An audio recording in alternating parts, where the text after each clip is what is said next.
to the Packers and their playoff hopes is just about officially over. I believe they are now officially eliminated from the playoffs. Bears play a real tough game. To me, Trubisky really only threw one pick, the one when at the first end of the half, that was just a Hail Mary throw. Honestly, if I was Coach Nagy, I just would have had the man take a knee and call it a day. But Trubisky, he played his heart out there.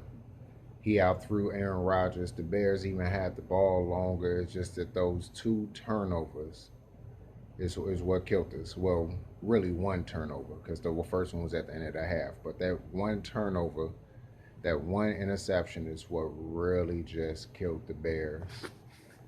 Man, and the inability to run the football, man, I really was hoping to be celebrating early along with my boxing match coming up later on today. But still got more to look forward to. Still got things going my way. Ready for my event to come up later on today. But right now we're talking about the Bears.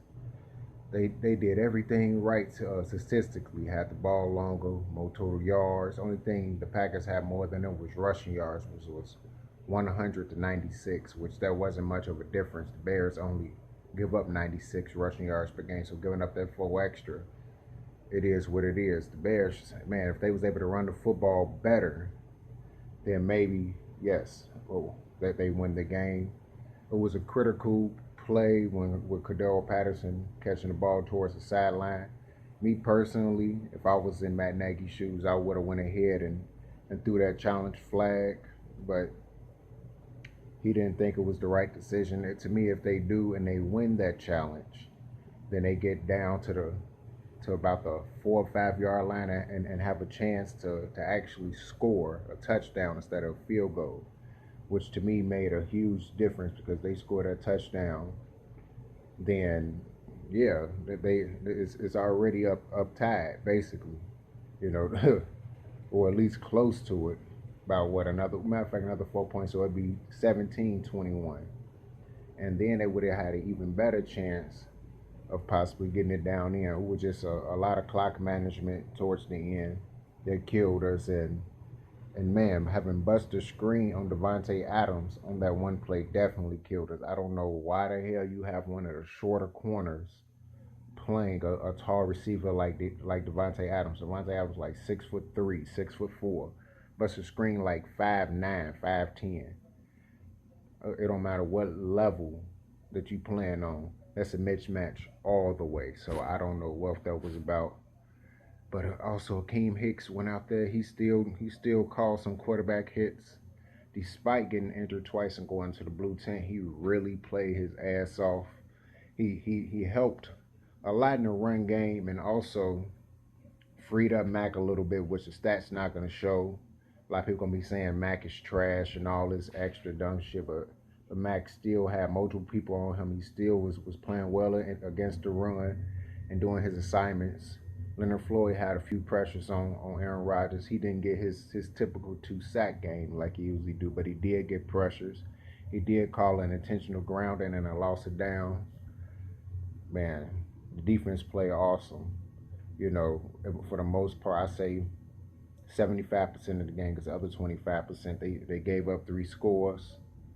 Once again, one of them, I don't know why they was in single high safety when you know going against Aaron Rodgers with a single high safety, he's gonna throw it right over the top. Always when you playing someone like Aaron Rodgers, always being either a cover 2 or cover 2 man coverage. Everyone in man coverage or have a cover 2 man zone. Maybe the middle linebacker is in the zone and everyone else in man coverage, so they in the middle linebacker can either shadow the quarterback or watch the running back or fullback, whichever one is coming out of the backfield. But didn't happen. Woulda, coulda, shoulda. I still want the Bears to beat the Chiefs next week and also beat the Vikings and just screw the Vikings over the following week.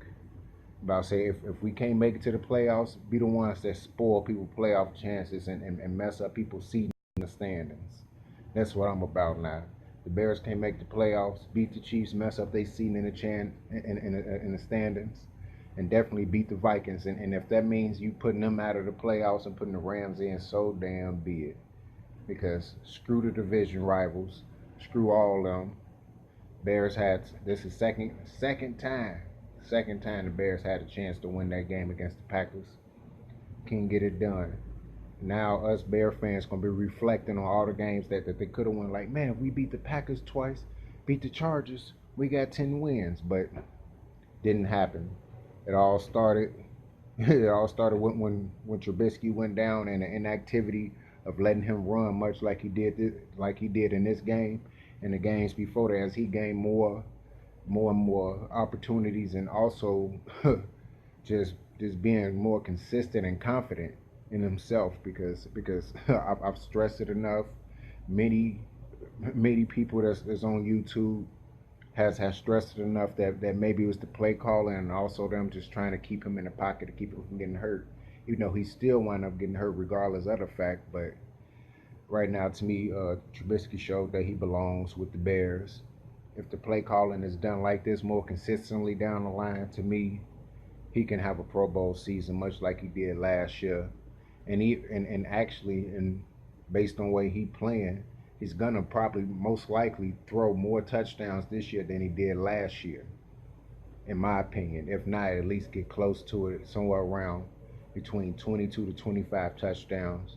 It look like at the rate that he throws the football, he's probably gonna wind up throwing another one or two, maybe three interceptions in between that time period. So I'm probably going to wind up throwing maybe another 5 or 6 touchdowns, if possible, maybe four at the most, and throw another 2 or 3 interceptions. He don't throw none, that's fine too. But just disappointed in what transpired out there on the field. But effort, they did give a lot of effort. Anthony Miller showed that he is the truth out there. He really can play, and he's shown to be a true second option next to Allen Robinson, because the Green Bay Packers didn't know who to cover at any given time. Because usually in the first game, like, they just shadowed all over Allen Robinson and just dared the rest of the receivers to beat them. This time, Anthony Miller showed up, caught a second touchdown of the season, over 100 yards. I think Allen Robinson was very close to having over 100 yards too. Tight end play was decent. Just the blocking for the offensive line wasn't as good during more of the run game. The passing game, they actually did pretty good. They allowed 1 sack to Clark, but the Smith brothers didn't really do too much. They really struggled against Leno. Lucas, I expected him to hold up his end of the bargain for the most part. Matter of fact, I think they gave up maybe 2 sacks at the most. But I expected Leno to hold up his. No, not to hold up his, but Lucas, yeah, of course, I expected him to do it because he's been doing it basically all season. I think he only gave up his 3rd sack since he been around, and Leno just get toe up every damn play. But the offensive line actually played pretty decent, along with Trubisky using his legs to escape the extra pressure that was getting off of him, making some fantastic plays. He really just showed up. In my book, if they win the last 2 games, or at least make it close, and Trubisky shows out in that game too, then next season is gonna be here before you know it, and then we'll be talking about this again, but just in a more positive light. Probably the Bears winning the division like they should have did earlier, like they should have did this season, much like they did last season. So hopefully things get together and the Bears can do it better. All right, this is Jonah Pipney with another sports reaction for our Chicago Bears. All right, peace out, everyone.